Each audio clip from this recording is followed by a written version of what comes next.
mantika. Tapos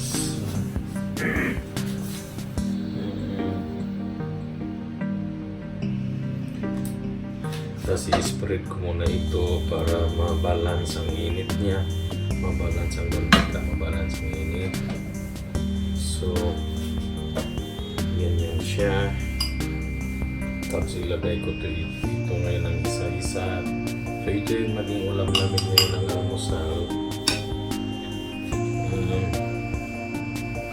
So ito na, ilalagay ko na yan. Tapos isa-isa.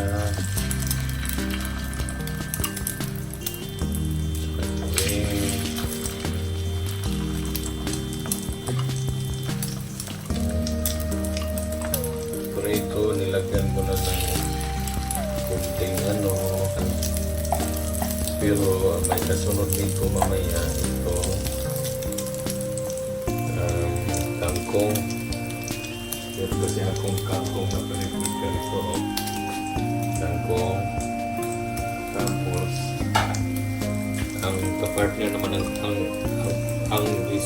ang ihalo ko naman yan is yung sabaw ng tuna, yung sabaw lang. Pero mayroon siyang konting tuna pero hindi ko ito ubusin kasi gusto ko rin kainin tuna ng separate. So tapos yan, nilagay ko na yung iba.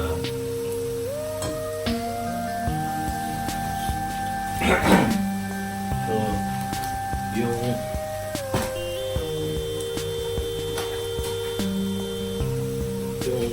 ano yan, long luncheon meat na yan is ito yun kung nakikita nyo sa lata. Ito yung luncheon meat, ito yung chicken luncheon meat. Madulis gawa ito ng Jordan.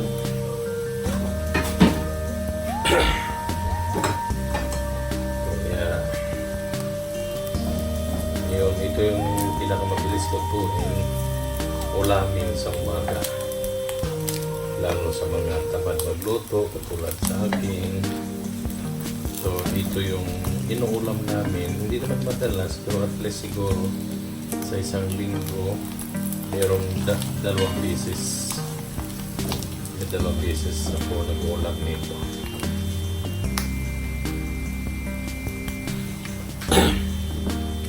Ulam ng dalawang beses nagluluto. So ilagay ko na ito kasi luto na yan. Diyan tuwing yan din.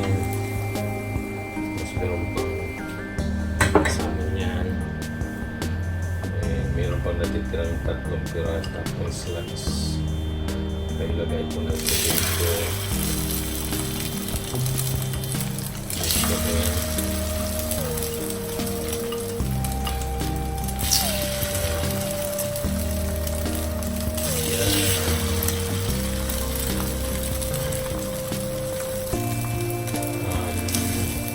Hindi ko ito dinamihan ng mantika.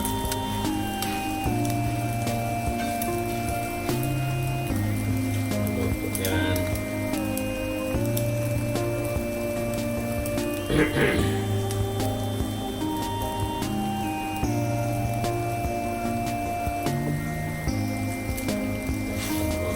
Tapos lalagyan ko na ng mantika ito kasi medyo mainit na ito.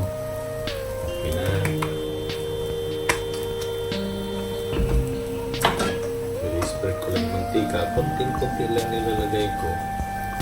I-spread ko lang.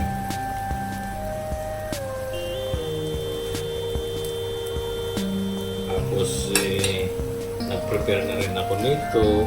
Ito bawang, ito sibuyas. So gigisahin ko yan dyan, kangkong. Pagkatapos ng magisa, ilalagay ko yung kangkong dito malinis na.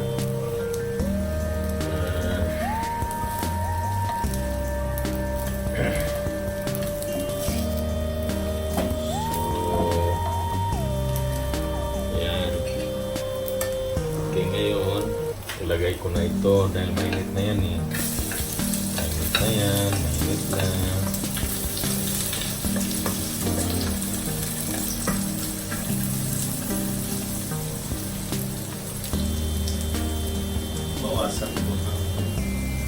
amoy kasi medyo malakas.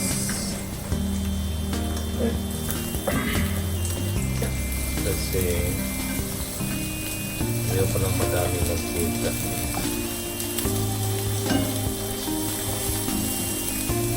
Ito naman ang gusto.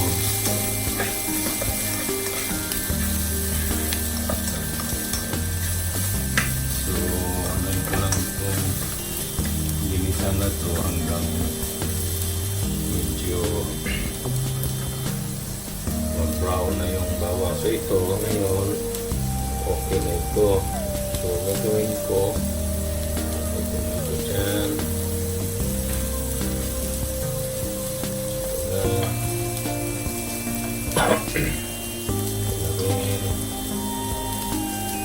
Ito. So, ngayon gagawin ko dahil meron pang natitirang yung itlog kanina so, ilalagay ko naman ito dito. Ayan siya. So, papatayin ko na ito.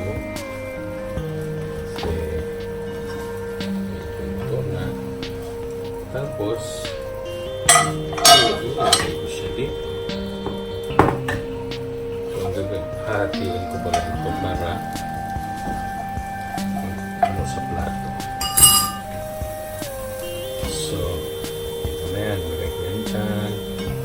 Tapos ito naman dito. Okay, so ulam na.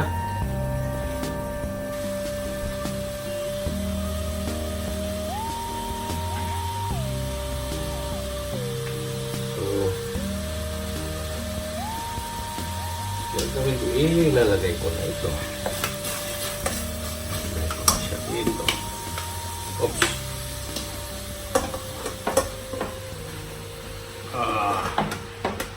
Kamayin ko na lang ito para hindi magkalat kasi nagkakalat. Ayan. So, nandiyan na yan siya. Hintayin ko na lang siya na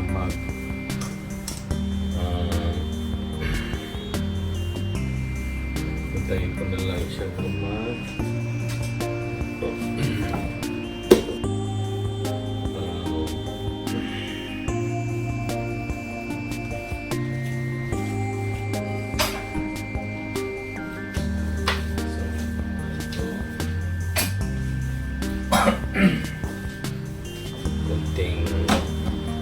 konting baliktad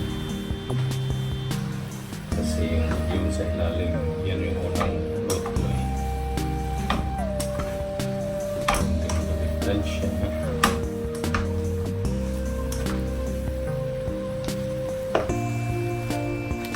Okay,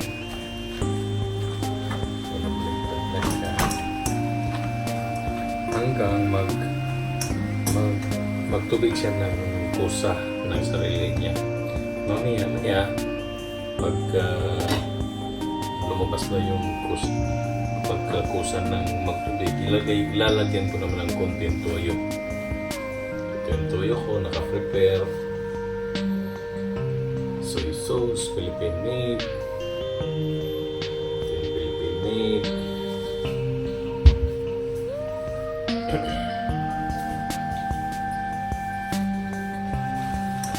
Danda, pusa siyang pag pusa siyang nagkuhan ng sarili niya. Ang tubig niya.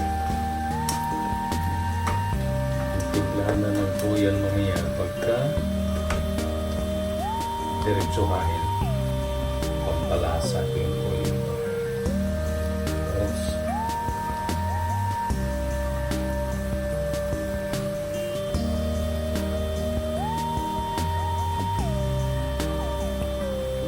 pampakulay at pampalasa.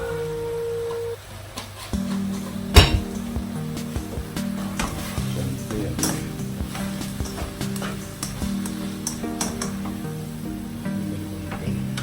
toyo, konting baliktad.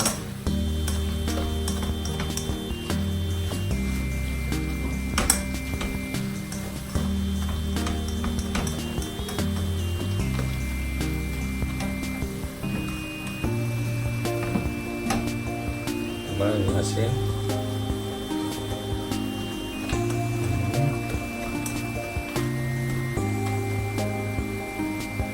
Pwede na.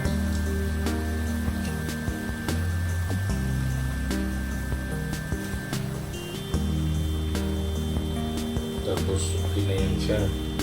Ngayon, ilalagay ko ito na kasi ito diretso na ito. Ilalagay ko na yan dyan para lasang lasa.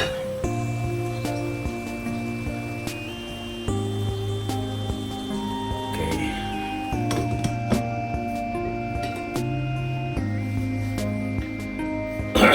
So, maya-maya lang mga kapatid. Sinama mo lang pati yung gula. Sinama ko na para paano.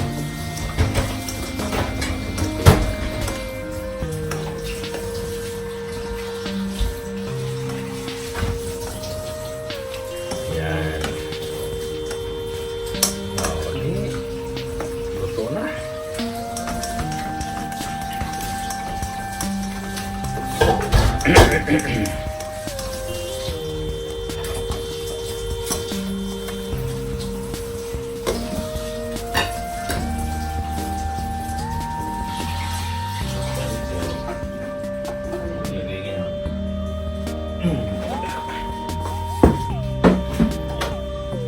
Ayan, off na. So, ito na yun. Ito.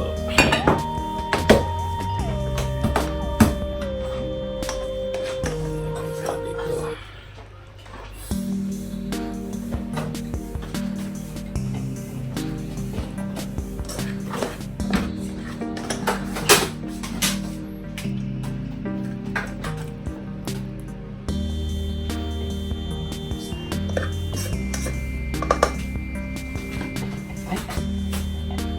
Bastos. Bakit yan?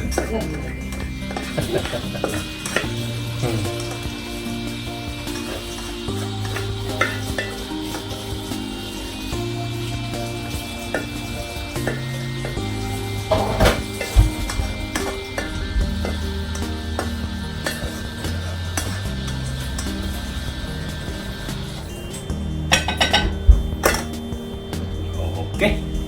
Wah, tapos na. Makakain na rin.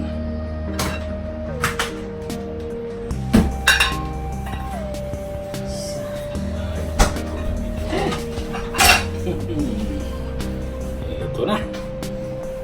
Makakain na. So, balik ulit tayo mamaya.